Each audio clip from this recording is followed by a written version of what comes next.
Hey guys, Chris here for PokerSavvy bringing you episode 7 of our MicroStakes series breakout.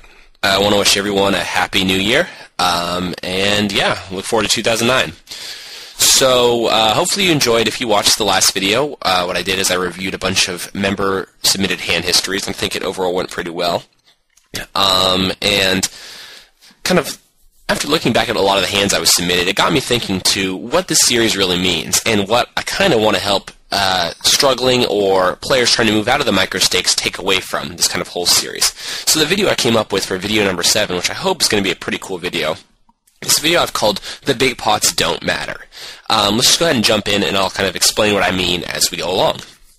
I would also apologize if my voice sounds a bit hoarse. I've been fighting being sick for the last week or so, so hopefully it's not too bad, and yeah, let's just run with it. So, and this wasn't necessarily indicative of the hands that were submitted to me for member review, but something I often see when I'm browsing poker forums or listening to friends talk about poker or listening to just, your average poker talk is people talking a lot about the big pots. Spots where they had pocket aces and their opponent check raised all in a re-raised pot on a 10-4-2 board, or a spot where they flopped a flush draw with an overcard and were facing a big bet. And they were kind of curious or thought we were asking other players what to do. I'm going to make a statement, and it's not entirely true, but I'm going to run with it for this video, and I'm going to say that when you're playing, the big pots, quote-unquote, don't matter. Your win rate, in general, is not going to be severely impacted by your play in the really big pots where you've got a big hand, your opponent has a big hand.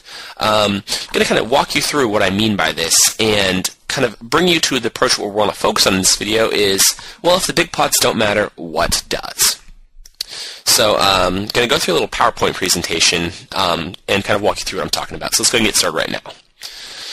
So the first thing, like I just said, is why big pots don't matter. And I want to kind of explain what I mean by this. Well, when it comes down to it, when you have a big hand and your opponent has a big hand and you get all in, one of you obviously is going to win.